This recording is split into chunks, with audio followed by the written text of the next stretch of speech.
नमस्कार दोस्तों। आज है 15 जुलाई और आज का टॉपिक है प्रूनिंग। प्रूनिंग कैसे करें, क्या फ़ायदे हैं, ये सब कुछ आज आपको वीडियो में बताऊंगी। किस प्लांट में मैं बरसात के मौसम में नहीं करती हूँ प्रूनिंग, ये भी बताऊंगी। तो मेरे पास एक जो कमेंट आया था ना, उनका आया था पवन कुमार जी का। उन्होंने पूछा था कि प्रूनिंग से क्या मतलब।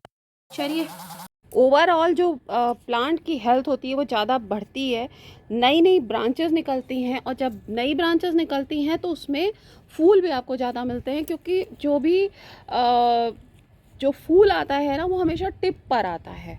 ठीक है, तो एक चीज़ ये हो जाती है। एक बात हम करें कि कितने टाइप की होती है, तो एक तो हार्ड प्रूनिंग हो जाती है, वो अभी आप इस समय कर सकते हैं। लेकिन ये देखिए, ये मैंने अडेनियम जो है सीड्स से ग्रो किए थे। तो इसमें कितने दिख रहे हैं, 1 2 3 4 5 6 6 हैं, तो टोटल अभी 6 दिखाई दे रहे हैं। और एक चीज़ मैं इस वीडियो में बोलना चाहूँगी कि अभी कुछ टाइम पहले तक बहुत गर्मी थी, 48 डिग्री टेम्परेचर चल रहा था। अभी भी टेम्परेचर ज़्यादा है, पर हाँ ये है कि मानसून का टाइम है, तो गर्मियों के बाद से अब प्लांट अपनी ग्रोथ पकड़ रहे हैं। जैसे जो लोग पहली बार आए हैं ना मेरे चैनल पे, उनको लग रहा होगा कि इसमें फूल नहीं है, तो ऐसा नहीं है। प्लांट अभी जा करके तो उसमें पत्तियां आ रही हैं। सारे प्लांट एकदम जले से हो गए थे, बिल्कुल ख़राब हो गए थे। ये था कि प्लांट मरा नहीं है, जिंदा रहा है। तो वो सब खैर अलग टॉपिक है, लेकिन बहुत ये बात मैं इसलिए बोल रही हूँ क्योंकि ना बहुत से लोग जो पहली बार देखते हैं ना वीडियो, फिर उनको लगता है कि अरे इनके प्लांट, इनके उसमें तो फूल नहीं है, तो वो इसीलिए नहीं है। इसलिए मैं ये बात बता रही हूँ। और मैं अकेले ये सारा कुछ गार्डन का जितना A to Z काम होता है वो खुद करती हूँ, तो धीरे धीरे अपने प्लांट को सही कर रही हूँ। तो चलिए अब बात करते हैं। देखो, जैसे ये है ना, शेप भी आ जाता है। आप ये मेरा जो हिबिस्कस है, ये वाला गुलाब मतलब पिंक कलर का है। और आप देखना ना, यहाँ पे इसकी एक मेन ब्रांच जा रही है। आपको जब भी कटाई छटाई करें ना, तो एक हाइट जो है ना वो मेंटेन आपको रखनी है। ये नहीं कि आपने पूरा यहाँ से ही काट डाला बिल्कुल। जैसे कि आपको एक पेड़ या प्लांट जितना बड़ा रखना है, आपको उतनी जो मेन ब्रांच जा रही है उतना तो रखना ही है। जैसे मैंने यहाँ तक तो इतना तो है ही है ना, कम से कम ये 20 इंच का हाँ, ये करीब 18 से 20 इंच का मेरा ये वाला प्लांट है। और मैंने इसको बहुत बहुत पुराना है, ये देखिए कितना ज़्यादा है। इसको मैंने गार्डन और किचन वेस्ट में लगा रखा है। इसी तरीके से सभी मेरे ऐसे ही हैं, बहुत पुराने पुराने सब हैं। मैं रिपोर्ट करती रहती हूँ। इस समय बरसात का मौसम जो है ना वो रिपोर्ट का है। ये देखिए, ये मेरा अलमंडा है। ये सब आपको मैं इसकी तने इसलिए दिखा रही हूँ क्योंकि ये बहुत पुराने पुराने हैं मेरे, तो इनको सब मैं संभाल के वो करती रहती हूँ। तो देखिए, आपको बहुत ज़्यादा मतलब वो नहीं करना है, बहुत छोटा ही एकदम नहीं कर देना है। एक हाइट मेंटेन रखनी है।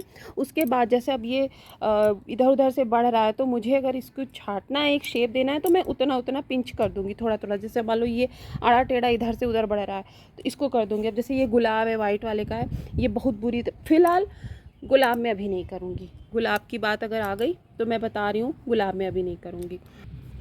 तो ये सब तो हो गया करीब। जैसे कि हम प्रूनिंग किस तरीके से करें, थोड़ा थोड़ा शेप अच्छे से दे करके, और जब ग्रोइंग पीरियड है ना तभी करें।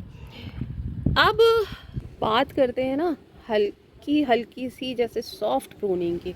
अब जैसे मुझे इस वाले बोगनवेलिया को मुझे बहुत ज़्यादा वो नहीं करना है, मतलब इसको बहुत ज़्यादा छोटा नहीं करना है। तो देखिए, ये जो है ना, जैसे ये फूल जब खिल जाएगा, जब सारा फेड हो जाएगा, तो बस यहीं से जो जितना हिस्सा निकला वो हो गया है ना, बस उतना मैं कट कर दूँगी बस। जिसको डेड हेडिंग भी बोल सकते हैं। डेड हेडिंग का मतलब ये हो गया, जैसे मान लीजिए ये है ना उसका प्लूमेरिया का प्लांट है, पुटिका प्लूमेरिया, नागचंपा भी बहुत लोग बोलते हैं इसे। तो ये जैसे ये पूरा पूरा खिल जाएगा, ठीक। अब इसको यहाँ से पूरा हटा देना होगा, क्योंकि कोई भी डेड फ्लावर या खिला हुआ फूल इसी में पड़ा रहेगा अगर, तो वो क्या करेगा, प्लांट को की एनर्जी को लेता रहेगा और सीड बनाने लगेगा। जब सीड बनाने लगेगा तो प्लांट में वो बात नहीं रह जाती। प्लांट को लगता है कि अब मेरा जाने का टाइम आ गया है अब, ठीक है ना। तो सीड इसको नहीं बनाना होता है। सीड बनाने का तो यही मतलब होता है ना कि आगे वो आगे की जनरेशन देके जा रहा है बस अब। तो ये देखो सब ये प्रून कर करके मैंने ये सारी कटिंग्स लगाए दी थी। अच्छा, एक आपको मैं सावधानी ये बताऊंगी, एक चीज़ कहूँगी, जैसे मान लो अगर इस टाइम पे आप सोच रहे हो कि फूल नहीं आ रहा है तो चलो मैं इसको कर दूँ प्रून, नहीं। आपको एक चीज़ मैं बताऊँ, ये वाला जो टाइम है ना, अभी अभी आप इसको फूल लीजिए। अभी इस आप ध्यान से देखना, इस जगह पे एक स्टॉक ऐसे करके एक डंडी सी अगर निकल रही होगी और आपने उसको कट कर दिया, अभी अगर निकली, मान लो जैसे ये वाला निकला हुआ है, उसमें तो नहीं निकला है, अगर ऐसा कुछ आपको दिख रही है, ऐसी इस तरह की स्टेम दिख रही है और आपने उसको कट कर दिया, अगर कट कर दिया तो फिर अभी फूल नहीं मिल पाएगा, बहुत टाइम लग जाएगा आपको फूल मिलने में। तो इस वजह से इसको देखो, ये देखिए इसी में से ये इस तरीके से जो ये ऐसी पतली सी आपको ये इस तरह से निकलती है ना, डंडी जैसी, स्टॉक जैसे ये स्टेम रहती है, तो इसमें निकलता है। तो इसलिए आप देखभाल के करिए अगर कर रहे हैं तो, ठीक है। और बाकी देखो मैं आपको हमेशा बताती हूँ कि जैसे मैंने ये लगा रखा है ये वाला अपराजिता, तो गमले में लगा हुआ है ना, तो गमले में मैं बहुत ज़्यादा बढ़ने नहीं देती हूँ और बहुत फूल निकलते हैं। मैंने सारे फूल तोड़ दिए, अभी पीछे के एक को तो शॉर्ट में आप लोगों को मैंने दिखाया भी था इसके फूल। तो इसको जो है ना, इसमें क्या होता है ना कि देखो एनर्जी मिट्टी के गमले में, मिट्टी बोल रही हूँ, गमले में जब प्लांट होता है ना, तो देखो बहुत ज़्यादा तो इनके पास होता नहीं है, जो हम इनको प्रोवाइड कराते हैं खाना पानी बस वही इनके पास होता है। तो ज़मीन में लगे हुए की तो कोई बात नहीं रहती है, इसकी बात है, तो इसलिए मैं बहुत ज़्यादा बेल वाइन ये सब बढ़ने नहीं देती हूँ, इनकी जो टिप है ना वो कट कर देती हूँ। अब ये देखिए ये भी मेरा ये दूसरा वाला वो है, अलमंडा है, ये भी बहुत पुराना है। तो इसको भी मैंने जैसे ना यहाँ से देखिए ये सब कट कर दिया था, इसको भी एक शेप देने के लिए। तो यहाँ नई नई ब्रांचेस यहाँ से भी देखिए निकल रही हैं और ये घना हो रहा है, क्योंकि हम गमले में कहाँ बहुत ज़्यादा लंबाई नहीं दे सकते हैं इसको, लेकिन एक हाइट है। आपको दिखाऊँ मैं इस तरीके से, इस पर ऐसे है ये कुछ इस तरह से। और अडेनियम में भी इस समय कली वली तो सब आ रही है, पत्तियों की ग्रोथ बहुत तेज़ हो रही है, पत्तियों का साइज़ भी बड़ा हो गया है, लेकिन इस समय अडेनियम में को आप प्रून मत करिए, ठीक है।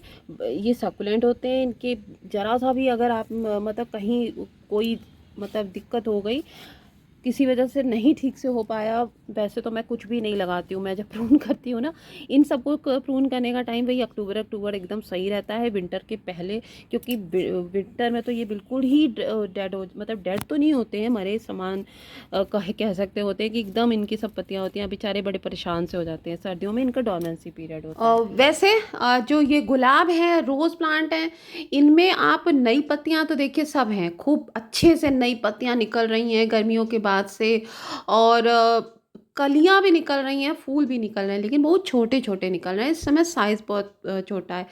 तो इनको देखिए मैंने वैसे तो कोकोपीट में लगाया था, गुड़ाई ज़रूर इसमें करिए, लेकिन रही प्रूनिंग की बात अगर करी जाए तो प्रूनिंग इस समय मैं नहीं करती हूँ। इस समय प्रूनिंग करने में थोड़ा डाईबैक का खतरा रहता है। प्रूनिंग करने का टाइम, कटिंग करने का टाइम रोज़ प्लांट में थोड़ा सा अक्टूबर नवंबर के आसपास में मैं करती हूँ, दिवाली के आसपास में। उसी तरीके से ये फाइकस वाइकस जितने भी प्लांट हैं, आप इनको थोड़ा सा शेप दे सकते हैं और इनकी कटिंग को फेंकिएगा नहीं, इनको प्रून करके, और आप इसकी कटिंग से भी, कटिंग का वीडियो मैं खैर बाद में बता दूंगी। और चमेली पे हर श्रृंगार का ये सब किया था मैंने, वो शेयर किया था वीडियो। तो चलिए दोस्तों, ठीक लग रहा हो वीडियो तो लाइक करेगा।